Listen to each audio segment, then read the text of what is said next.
Hi all, this is Laura Bravo with the Division of Professions and Occupations. We're just going to give it a few more minutes here before we get started. We have quite a few other attendees that had said they were going to attend, but I don't see them yet. So let's just give it another minute or two. Thank you.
Okay, good morning, everyone.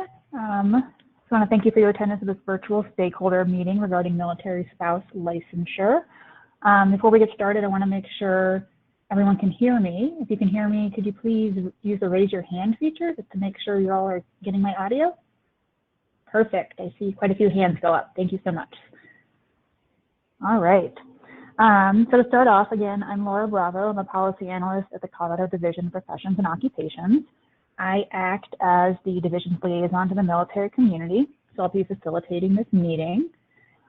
Also in attendance from the division on this call is Nate Brown, another policy analyst, and we might have a couple other staff joining us shortly, and if so, we'll let you know that. So as background, I don't think I've met all of you, so I wanted to give you a little background on the Division of Professions and Occupations. So we provide consumer protection through regulation of more than 500,000 licensees within more than 50 professions, occupations, and businesses in the state of Colorado. So we are a division of the Colorado Department of Regulatory Agencies. Many of you know them as, us as DORA. We regulate the professions and occupations directly in some cases, and in some cases via boards that we supervise, such as the Colorado Medical Board or the Colorado Board of Accountancy. The division and DORA also have various programs and efforts related to assisting the military community, and we strive to work closely with representatives from the community to assist service members, military spouses, and veterans in relation to occupational licensure. We are also regularly required to implement new legislation passed by the General Assembly and signed by the governor related to the professions and occupations that we regulate. And this year, one such bill is Colorado House Bill 20-1326. Which includes some provisions authorizing temporary occupational licenses for military spouses, and that's why we're all here today. All right. So at this point in the process regarding this bill, we're basically beginning the process, and we would like your input related to what we should address and how those things could possibly be addressed by the division and its regulatory boards. So our goal here today is to gather your input and see where we might need to go, what questions you all have, all that sorts of things. So for example, we understand you may have questions related to how the law may apply in certain situations. We'd like to hear those questions so we can consider if and how we can address them, perhaps through rulemaking or policies, processes, communications, other ways. We'd also be interested in hearing your thoughts on how many military spouses may be able to use this new law, or what professions you think will be most assisted through this new law. So as I'm pulling up the bill language, I just want to go over briefly what the bill says. So first, let me get the bill up just so you know what it looks like. So this is the main bill, House Bill, again, 1326. It's available on the General Assembly's website. It was in the email I sent out if you received that email. It's also attached to the webinar, so you're welcome to review that yourself. I've also pulled the language into a Word document so we can take some notes. So this is the relevant portions. I'll note that a lot of the bill, it's a long bill, as a lot of that bill is related to another occupational credentialing portability program that the division will be implementing. So we're focused today specifically on that military piece, military spouse piece, my apologies. So in short, just to summarize what the bill says, the bill basically allows military spouses to obtain, at no cost, 3-year temporary non-renewable credentials for any professions or occupations under the purview of the division if they hold a credential in good standing from another U.S. jurisdiction. So I'll note that this law is effective on January 1st. The requirements to obtain this licensure are basically, again, they have to have a license or other credential in good standing from another U.S. jurisdiction for the profession they're interested in. And they also must not have committed an act that would be grounds for discipline under the Practice Act for that profession or occupation in Colorado. This law is applicable to the professions and occupations regulated by the division. So that isn't every profession that the state regulates. It's many professions the state regulates. So on my screen now, I hope you are seeing, looks like you are, our homepage, which is dpo.colorado.gov. And on this page, if you scroll down, you can see the healthcare professions we regulate under this one banner drop down. So acupuncture, addiction counselors, athletic trainers, medical, which includes physicians, physician assistants, anesthesiology assistants, various other professions. And there's also under the occupational professions and business programs, some other professions we regulate, accountancy, landscape architects, plumbers. So you can review the professions, again, that the division regulates into which this bill will be applicable using this page. Again, that's dpo.colorado.gov. All right, let me navigate back to our text here. So I'm not sure if any of my colleagues, Nate, if you have anything you want to add, and if there's any other thoughts you have on the bill, if you're familiar with this bill as well. No, I think that was a wonderful summary. Okay, well, thanks. Well, feel free to chime in as we continue on with our process here. And so at this point, I'm going to open it up to stakeholder feedback.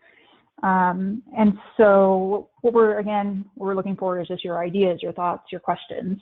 And to provide feedback, you can either use the raise your hand feature of the webinar, and I can then unmute your line and you can share your feedback with the group, or you can type your comments into the question pane and I can read those out loud to the group. When you're providing your comments, it'd be helpful if you could give your name and who you represent, if anyone.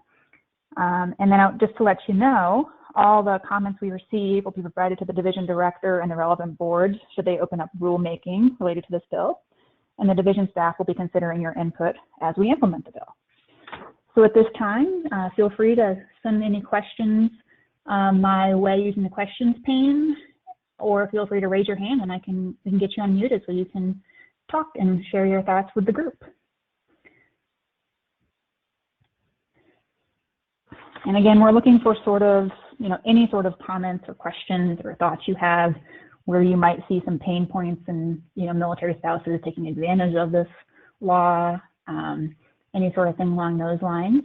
Might also be if there's anything unclear in the law. Are you not familiar with some of the terminology? Or is something need to be defined that's not defined? So looking for, again, if any sort of comments, anything that we can, consider as we implement the law. We want to make sure that this is a useful law, and program for staff. All right, I see a hand raised for Fiona Mosley. I've unmuted you. Oh, okay, you're unmuted yourself. Go ahead, Fiona. Hi, good morning. My name's Fiona Mosley, and I'm from Fort Carson Army Community Service. I'm the Employment Readiness Manager, so we're very excited to, put this information in a package for our spouses. My question is, I have two things, really just clarifying. When you explained, kind of gave the overview, the second thing you said was something about an act for discipline, and I didn't quite catch that, so I wanted to just make sure I got that. And then I wanted to ask about the app. Is there currently an application that's accessible, or will all of that just be available on January 1st on the website? Okay, great. Thanks for your questions. So what we're referring to when we talk about the Practice Act, so basically what that was in regards to is in the section of law, it says, here I'm going to highlight it on my screen, the applicant has, the regulator can deny a license if they've committed an act that would be grounds for disciplinary action under the law governing applicable profession or occupation. Ooh, my apologies. I need more caffeine apparently. So in that case, how the Colorado professions and occupations we regulate are set up is each profession is either regulated, through a program or a board. Each one of those has a governing what we call Practice Act. It's basically the set of state laws that govern how folks are, authorized to practice and their, how they practice. So for example, there's the Colorado Medical Practice Act, the Colorado Nurse and Nurse Aid Practice Act.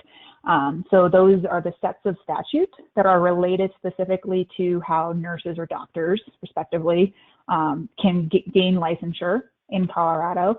And then sort of the procedures, the processes, the conduct they have to do in order to stay in good standing, in order to make sure that they're, the board considers them safe to practice. Again, our mission here is consumer protection, so we're generally focused on making sure people aren't doing anything that's going to harm a consumer. And so each profession that we regulate is going to have what we call this Practice Act. And again, what you can do for any given profession, I'm pulling up again the list of professions that we regulate. So for medical, for example, we can go to their homepage. And on the medical homepage, there's a section called Laws, Rules, and Policies. And you'll actually see just a link here under the drop-down of the Medical Practice Act. And that, again, you have to click twice, but it basically pulls up the statutes that are related to that profession, again, related to licensing typically, and then also related to the profession's, standards and what has to happen on a day-to-day basis for them. And so in each of these, there's usually a section called Grounds for Discipline or Unprofessional Conduct, and it kind of lays out what the board or the division director can do in regards to if someone does something that's not okay. So for example, if someone commits an act of insurance fraud, that's a violation of many of the state laws, many practice acts. So the division director can discipline that license and say, you're maybe suspended, maybe you have probation. We can revoke a license if it's needed. So when we're talking about somebody who must not have committed an act that would be grounds for discipline under the Practice Act for their profession, what people would need to do is, look at their Practice Act. So in this case, the Medical Practice Act, review the section that's related to unprofessional conduct or grounds for discipline, and make sure that they haven't committed any of those things. Typically if somebody has a license in good standing from another state, they probably wouldn't have, just because it's generally pretty analogous from state to state. However, our state laws are unique, so folks would have to review that individually. Again, it's things like being convicted of a felony might be grounds for discipline, or committing, not having met the standards of care for a profession, abandoning a patient in some cases, things like that. I'm not sure if that helps, Fiona, in that section. No, that helps a lot. Thank you. Okay, great. And then I believe your second question was related to if there's an application available, and that's what's not available quite yet. Again, the program goes into effect January 1st. And so I don't know that, as we're just starting to implement this, I don't know when we'll be able to get the applications up, if it'll be in advance of that or, on January 1st. That's something we can, again, let the division director and the board know is something that's on people's minds of when can we start this process, right? And so we can make sure that that's communicated to the relevant decision makers. Thank you. Did you have Yeah, anything it's else, just, Tina? anytime we put this information out, those are the kind of questions we anticipate. So yeah, it would just be helpful to tell, give people, we can always put TBA, but Yeah. I'm sure that I anticipate answering that question a lot. Okay, great. We will take them into consideration, and when we have updates, we can share with the group that was registered for this webinar as well. It may depend on each profession. It may be sort of a hit or miss. They will all be in effect by January 1. However, if the boards or the programs have to go through rulemaking, their schedules may not all be exactly in alignment, for example. So they might have, one program's applications might be available sooner than another program. And so that's something we'll have to keep in mind, but we'll try to communicate that as best we can. All right. Dawn, I see you have your hand raised. Dawn Conley, let me unmute you. You are unmuted, Dawn Conley. Great, thanks, Laura. Thanks for putting this call together. I am one of the co-chairs for the MSCC and work with the mayor here in Colorado Springs. And I have had some questions come in from different people. So I have two questions. The first one is, what about timing if somebody's here on orders that are longer than 3 years? If the PCS orders exceed 3 years, how would that work? So I think that question, as far as we can tell based on the reading of this law currently, the license is, I'm going to highlight it, valid for 3 years after the date of issuance. And it also, it says it may not be renewed. So typically how we would see this is the 3 years, whenever that starts, whenever the license is issued, that license is good for those 3 years. But per the state law, we wouldn't be able to renew it at that point for someone who, say, is stationed here for 4 or 5 years. And they would be eligible to, at that time, to apply for a regular license under whatever profession, board or program that they would be practicing in. Okay. All right, great. That's good guidance. Thank you. And then the other question is, so if a spouse is transferred to Colorado and then they leave after 2 years, and then if they return, would they need to have another 3 years of a temporary license? Like, would it then go into the second state that they went to have their temporary license, kind of based off of that? Does that make sense? Mm-hmm. Basically, if someone is here for a year or two, is transferred, abroad or to a different state and comes back, either within or outside of the 3 year period, what happens then with them, right? Right. Yeah. Okay. I don't know that we have an answer for that right now. I'm going to go ahead and just write that question down. It was basically what happens when a spouse leaves Colorado before 3 years, but then returns. So the question would be,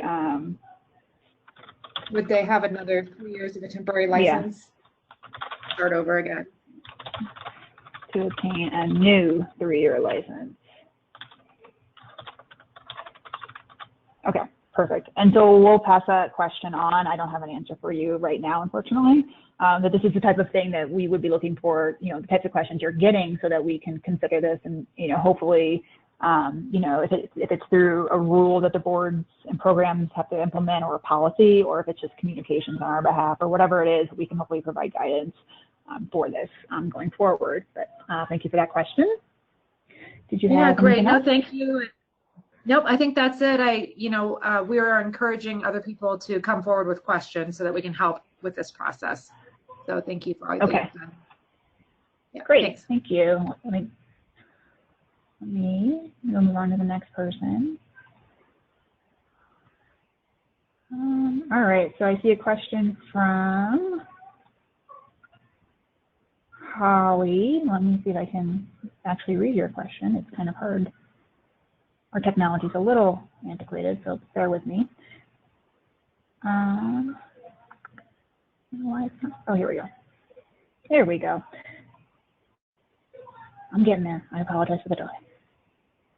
All right, so Holly Van Leer, who I believe is with the federal government, Have you considered partnering with other states that have similar laws in place to help with implementation planning and processes? We had not yet, but that's a great idea. I will make note of that. If you have any suggestions on other states that have a similar law or allowances in place, feel free to send that my way. If you have any contacts over there, that would be great. That's a great idea, trying to figure out how other folks have addressed this. Maybe we can avoid recreating the wheel here. So thank you for that question. I appreciate that, or that comment. Let's see, does anyone else have any questions or comments? Kristen Christie, I see your hand is raised. I have unmuted you, Kristen. It looks like you're still self-muted. Okay. There you go. Good morning.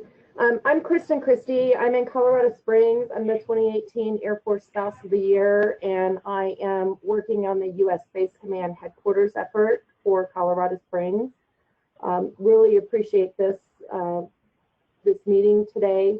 You had mentioned 1 January, Laura, and I want to see how firm that is as we are doing our intel gathering on the other 26 states that we know have put their hat in for U.S. Space Command headquarters.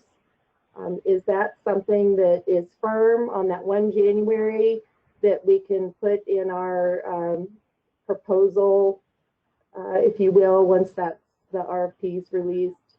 And when will other government websites be updated with this new information? So to your first question, the 1 January for the effective date of this is set in law. So that will be the effective date of this program. So starting on that date, again, we're not sure if the applications will be available in advance or if that's when they're going to be starting. That's something we need to sort out internally and with the programs and the boards. But on January 1st, 2021, this program will go into effect. So that is firm because it's set in state law. So your second question was regarding other governments updating the information. I'm not sure who you're referring to, and if you could explain a little bit more. Yeah, so we know that the Secretary of the Air Force Installations, who is putting out the RFP for U.S. Space Command, will look at certain websites for specifically licensed reciprocity, like some of the government websites. There's licensing.csg.org and some others through the Department of Labor and things like that. So wondering if this bill will be updated in those websites before 1 January as they're looking at the evaluation criteria and all. I see. So I believe CSG that you're referring to is the Council of State Governments, and that is a national kind of group association. I'm not sure how that would work, to be honest. We can see about letting folks know that this law has been adopted and signed by the governor. I don't know who I would need to let know, but I can do a little bit of research on that. You make a good point of making sure that nationally or just, at the national level, other organizations or associations could know about this. I'm not sure. We at DPO, the Division of Professions and Occupations, will have information on our website updated regarding this. But I'm not sure about other programs. What we have under our control is within the Division of Professions and Occupations. But if you have any suggestions on, besides maybe CSG, do you have any other suggestions or specific websites or, associations or groups or nonprofits that might need updating? If you would like to send that my way, we can see if there's any sort of outreach we can do to let folks know about this. We obviously do want to get the word out. So, I think that would be in our wheelhouse and, part of our communications plan if needed. It would just be helpful if you happen to know of other, sites or organizations who do need to be updated. We can attempt to make those connections and provide those updates. I will certainly do that. And this Okay. way we know that when we fill out the questionnaire, whatever is sent to us, that we can talk about this 1 January 2021, and we'll know how to approach it if it's not updated on those websites that they're going to check. So that's just good to know. But I will certainly send you information via email. Thank you. Okay, sure. Thank you. Appreciate your thoughts. All right, so I got a couple other questions. Hold on one second while I read them. Holly Van Leer clarifies she's with the U.S. Department of Labor. I apologize. It's been a while since I've talked with you, so my brain had a little freeze there. I forgot who you were with. I appreciate that. All right, then I had a question from Janet Farley, and she said, what would happen if a military spouse took advantage of this and in year 2 they transitioned out of service, but the service member transitioned out of service, but they stayed here? Could they still use it for the whole 3 years?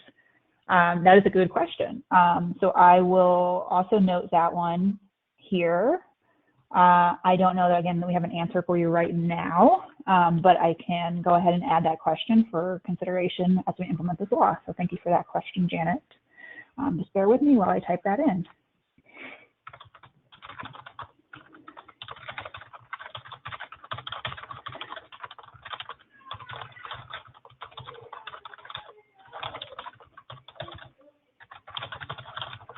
All right, so Janet, if you can review my summary of your question. If that's not quite right, feel free to send me another message or raise your hand and we can get you started on getting that updated for you. All right. So Iris Hensey with NCSL, National Conference of State Legislatures, has graciously volunteered to help provide some research on other states that have similar laws. And so we appreciate that, Iris, as always, for your help. And she said that NCSL's webpage regarding this bill will be updated shortly. So again, thank you for that.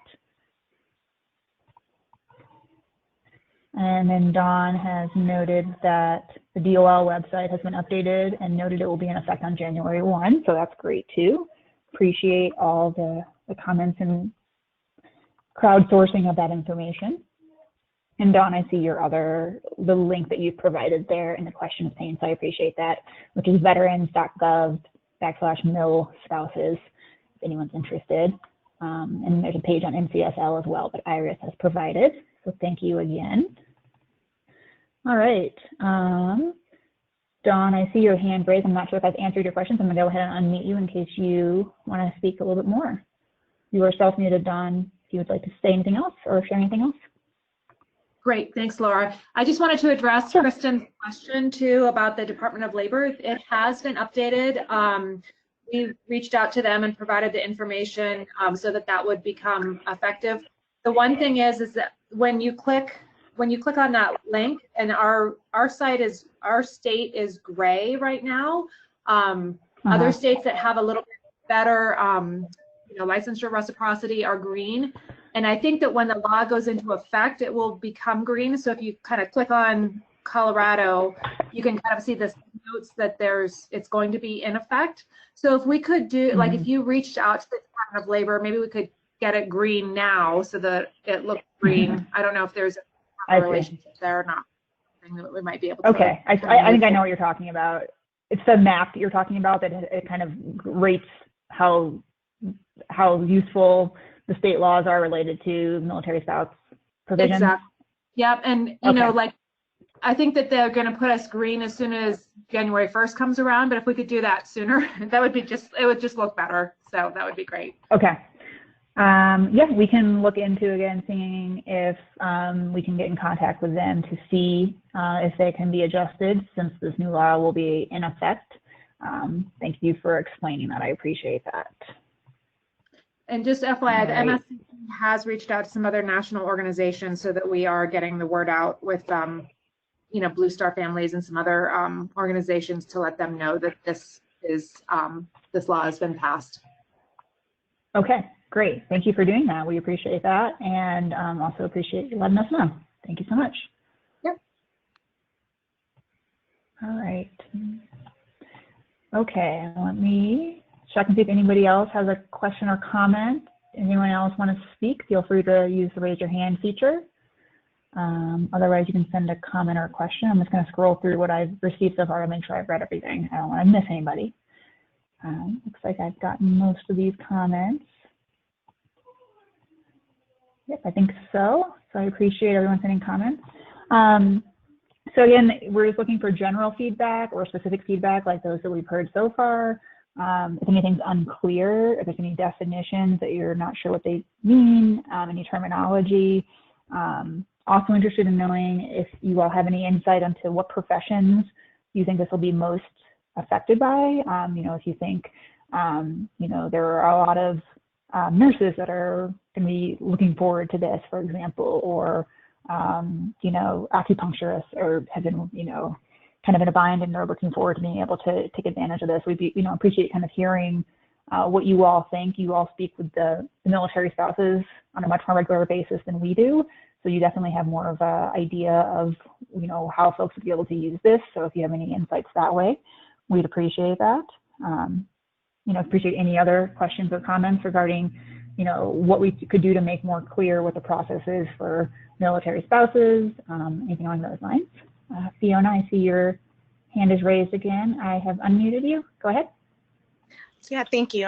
For sure, I think the some of the mental health professions are going to be interested. I've heard a lot from that group in the last few weeks here, just with the, you know, spouses continuing their education, but then certainly, like you mentioned, the nurses. But I wanted to ask, is this going to apply to any licensed profession? Are there any restrictions on your end? All right, thanks for that feedback regarding the professions that you're aware of. And regarding which profession, so this is in the provisions that are relevant to the Colorado Division of Professions and Occupations. You know, as we're looking at it just based on the plain language, it appears that it, you know, would apply to any profession, again, that we regulate. I'm going to navigate sort of to the main page here. So again, it's dpo.colorado.gov. And you can look at the professions that we regulate. Again, here's the healthcare professions. So you'll see, you know, addiction counselor, you know, marriage and family therapy, you talked about mental health. So you'll see all of them. You'll see also some of the other sort of business programs, so accountancy, electricians, plumbers. So you can kind of review the professions that this would be affecting on this page. You know, I'll note that there are some professions that the division doesn't regulate that people might think that we do. We don't regulate, for example, teachers, lawyers, EMTs, any of the real estate professions. So those professions are regulated by either other divisions within DORA or other departments completely. Department of Ed regulates teachers. Colorado Department of Health and Environment regulates EMTs. So this wouldn't apply to them. So it is inclusive. If you think about it from our division's perspective, it should apply to all the professions in our, you know, regulatory scheme. However, not all professions that are licensed by the state of Colorado fall in our purview. Again, you know, it's a little strange how it's sort of like a Venn diagram of who, you know, regulates what.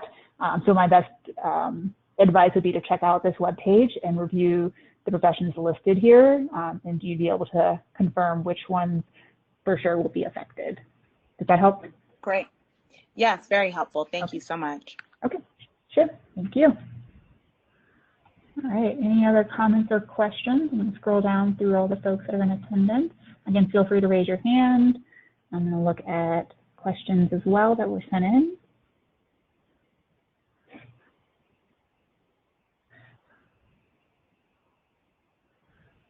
All right, so Janet Farley had a question regarding, is there something similar for veteran spouses in the state? You know, I don't think there is, not in the professions that we regulate. I'm going to go back to the bill language. It does define military spouse here in the bill language. That means the spouse of a person who is actively serving in the United States Armed Forces and stationed in Colorado per military orders. So this law would not be applicable to the veteran spouses. So I'm not sure that we would have any authority to provide any other sort of assistance, you know, for temporary licensure or anything along those lines for them, just due to the language here in the bill. And so hopefully that answers your question. Thank you for the question, though. All right. Then, oh, Don Conway has suggested also other professions that might see a lot of military spouses would be nursing, physical therapy, occupational therapy. So that's great. I will make note of those as well. We're just trying to make sure, we're obviously going to, have a program up and running for each of these professions that we regulate.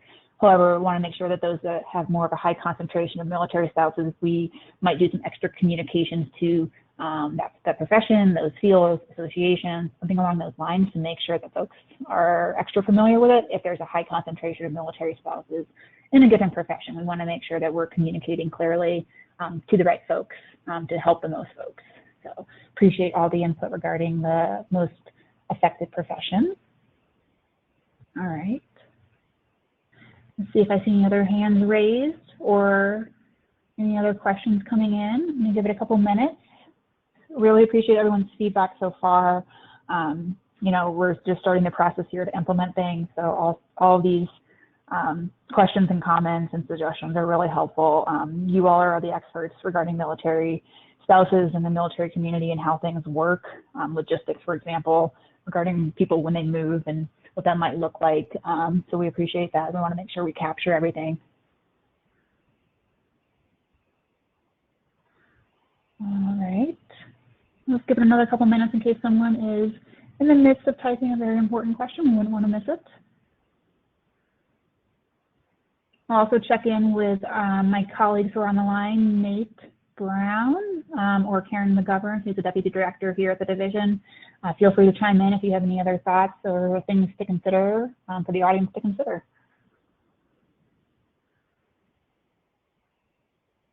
I don't have anything else. I just want to thank you all for taking the time on Friday to come and chat with us. It's always very informative to speak to the people who are directly impacted by the things that we do. This bill was a concerted effort on our part, at least this part of the bill, to help build that case for Colorado to be the home of that Space Command, and just really want to make our state as welcoming to veterans and military spouses and their families as possible. So hopefully this does what we think it will. And again, thank you for your time. Great. Thanks for that, Nate. I appreciate that.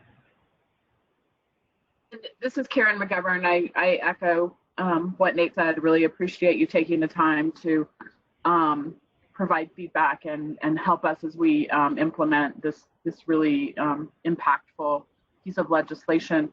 One question I had is in the community, have we had, have you heard any feedback or chatter about specific professions requiring a form of licensure? I wonder if hospitals or other facilities have brought forth any feedback on what they'd like to see in the form of the license.